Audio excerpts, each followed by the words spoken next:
Definition of momentum. Momentum occurs when a mass is in motion. All objects have mass, therefore an object which is moving has momentum. The greater the velocity of an object, the more momentum it has.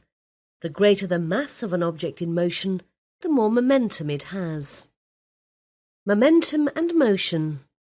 Remember that a mass can only have momentum if it is moving.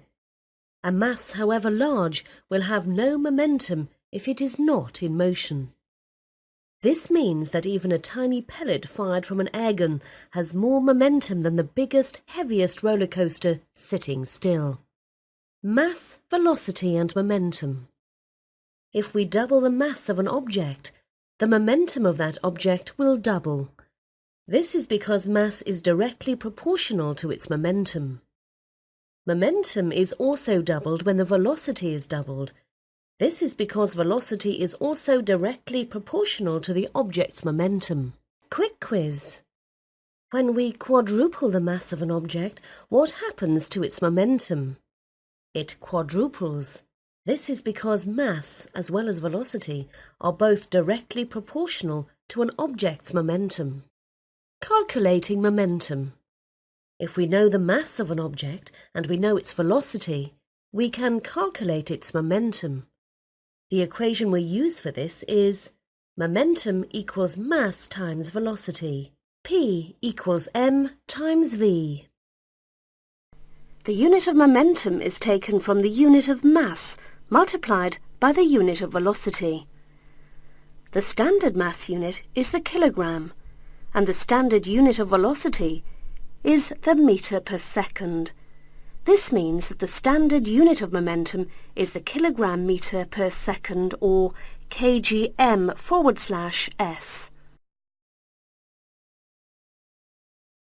Momentum and magnitude. In Zone 1 we looked at how the momentum of an object can be changed by changing its mass or velocity. Magnitude tells us how big or small a quantity is. Momentum, therefore, has a magnitude that is affected by mass and velocity. Momentum and direction. Momentum is also described by a direction. The direction of an object's momentum is always in the same direction as its velocity. If a force acts to change the direction of an object's velocity, its momentum will also change. Scalar quantities. Some quantities, such as time and mass, are described fully by their magnitude or amount. They can become larger or smaller, but they do not change when the object is in motion. A mass of 25 kilograms, for example, will remain 25 kg, whether the object is standing still or moving at a velocity of 45 meters per second. Momentum and velocity. Momentum and velocity are quantities which are affected by motion. To have momentum or velocity, an object has to be moving in a particular direction. This means that the momentum of each of the roller coaster carts shown in the animation is only described fully if both the magnitude and direction is stated. Quick quiz. Read the following statement and decide whether it is true or false. The momentum of an object will change depending on its motion. True. Momentum is always dependent on the direction of an object. Vector quantities. A quantity with magnitude and direction is called a vector quantity. Vector quantities always need a direction included in order to be described fully. The drop ride shown, for example, has a maximum momentum of 10,000 kilogram meters per second downward. Describing vector quantities. Describing vector quantities is usually easiest in a diagram. Look at the animation. It shows a bumper car with lots of momentum. Now we are shown a diagram which illustrates how we might describe its momentum visually. Momentum conservation. What is momentum conservation? An object that is moving will not stop moving if there is no outside force acting on it. For example, no gravity or no friction or no wind resistance. As an object's velocity will not change without an external force, its momentum will also remain the same. This is called momentum conservation. Momentum conservation in collisions. In a pure collision, there are two equal forces in opposite directions. Notice the two equal bumper cars colliding. They have equal forces acting on them in opposite directions. What do you think will happen to both of the cars? The moving car loses all its momentum, while the still car gains an equal amount of momentum. This can be explained because the forces between both cars are equal in magnitude and opposite in direction to each other. This means they are balanced or cancel each other out. The total momentum of both cars only changes if there is an unbalanced force on the cars, so in this case it does not change, it is conserved. You can see how the momentum vector in the animation is the same size and direction throughout the collision. The momentum is simply transferred from one object to another. Mass and momentum conservation. Let's take a look at another example. In this collision, momentum is still conserved, but the velocity of the objects involved change massively. This is because of the difference in mass. If a heavy weight strikes a light weight, the momentum remains the same, and therefore the light weight will travel much faster. Directional conservation. If an object has momentum, its direction will not change unless another force acts on it. When objects collide, the individual objects might change direction, but the overall direction of their combined momentum, like the magnitude, remains the same. Momentum. Use the force. Momentum has two sides to it. It is a force that can be used for good or evil. Depending on the situation, we may want to take advantage of momentum, change the momentum, or eliminate it altogether. This zone will look at where we want momentum and where we do not. Good momentum. The forces acting on an object create changes in momentum. These changes in momentum give us the sensation of acceleration or g-force. The amount of speed and g-force is usually the reason people queue for hours to get on a 2-minute ride. Can you think what the G in g-force stands for? What is a g-force? Do you know what g-force actually is? One g-force is equal to the force of gravity pulling on an object. G-forces are used to describe the amount of force you are feeling in motion situations, such as roller coasters or fighter jets. The animation shows that to experience upward g-forces of 2 g's, you need a force equal to 3 times the force of gravity. Momentum, the dark side. Big forces eliminate momentum very quickly, for example, crashing to the ground. Big forces like this can cause painful outcomes. Imagine what would happen if all fairground rides were stopped with the maximum possible force, resisting the dark side. It is possible to reduce the negative effects of momentum. Can you think how? Smaller forces can do the same job as larger forces, but more comfortably and over a longer period of time. By using a smaller force to decrease the velocity of a ride slowly, the momentum is removed safely and comfortably. No momentum, no fun. Imagine if all fairground rides used the minimum possible force to stop the rides.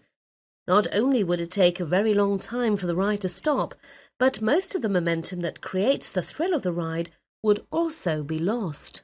Changing momentum. Momentum has a tendency to carry an object in a straight line. Whilst changing momentum can be very thrilling, it is also necessary for your safety. In a roller coaster, the safety bars are designed to help you change direction with the coaster rather than carry on in a straight line. While sitting in a roller coaster, you do not need the safety bars on inside loops as your momentum pushes you into the chair. When do you think you may need safety bars? For crests and outside loops. Without safety bars here, you would fly out of your seat.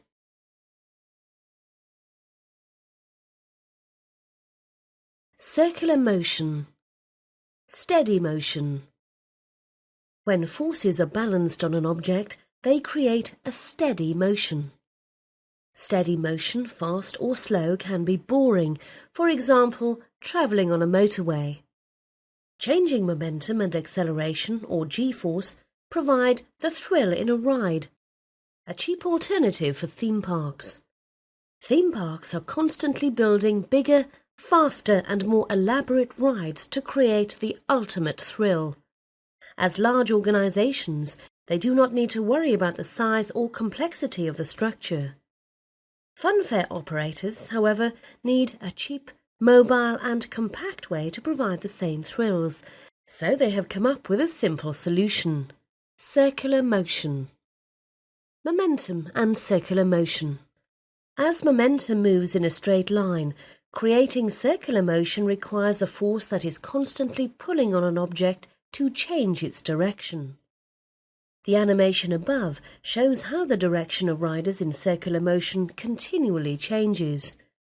As a result, their momentum also changes direction constantly.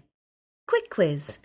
In circular motion, which way does momentum carry the rider in relation to the center of the circle, at right angles to the center? Centripetal force. A force that pulls an object toward the center of a circle is called centripetal force. While momentum carries an object in a straight line, centripetal force pulls it toward the circle. Constant acceleration. When unbalanced forces act on an object, the object will accelerate in the direction of the combined forces. This means that in circular motion, an object is always accelerating. A circular ride, therefore, gives you the feeling of constant acceleration. Circles within circles. Of course, unexpected acceleration and changes in momentum can provide more excitement, so funfair designers have designed rides that are circles within circles. The result is an ever-changing combination of forces that creates much less predictable acceleration. Travelling home. Understanding risk. It may come as a surprise to hear that you are at greater risk of injury driving home from the theme park than you are on a ride. This is because ride designers are able to limit and control the variables, whilst on the road there are many more variables to consider. Increasing the number of variables means increasing the amount of risk. Physics and roads. Understanding the physics of cars can help road builders design roads to be as safe as possible. High-speed roads, such as motorways, are designed with wider lanes and large sweeping curves to minimize changes in momentum. Where sharp bends cannot be changed, speed zones are used to reduce the momentum of cars. Crumple zones. If there are accidents on our roads, to prevent injury, cars are designed with crumple zones. The strongest materials are used near the passenger cage and the weakest further away, so the car crumples in successive zones. This way, the momentum is hopefully minimized before the force of the crash can crush the seating area. Belts and bags. Seat belts and airbags are designed specifically to eliminate the forward momentum of the driver or passenger. In the event of a head-on collision, the seatbelt prevents forward momentum. The airbag creates a backward force that eliminates forward momentum more slowly and softly than the dashboard or windscreen. Kinetic energy. Like momentum, kinetic energy is the energy of motion. Objects that spin, vibrate, or move have kinetic energy. However, unlike momentum, kinetic energy does not have a direction. Instead, it has a scalar quantity. The animation above shows two go-karts which both have kinetic energy, but only one has momentum. Can you identify which one? Potential energy. Potential energy is energy stored in an object because of its position. After the bungee jumper has jumped, the moment he is stopped, he has no kinetic energy, but he has a lot of potential energy. The potential energy is released and turned into kinetic energy when he is pulled back upwards. Gravitational potential energy. Gravitational potential energy is potential energy due to an object's height above the Earth. The animation shows an example of gravitational potential energy. When the roller coaster is stopped, all of its energy is stored, waiting to be released as kinetic energy. Calculating gravitational potential energy. We can calculate the roller coaster's gravitational potential energy using this formula. Gravitational potential energy transferred equals mass times gravitational field strength times change in height, or GPE equals m times g times h. Quick quiz. Using the formula, calculate the gravitational potential energy for the following object. A 1,500 kilogram drop ride carriage lifted to a height of 15 meters. Use the acceleration of gravity, g, equal to 9.8 meters per second squared. The gravitational potential energy is 220,500 joules.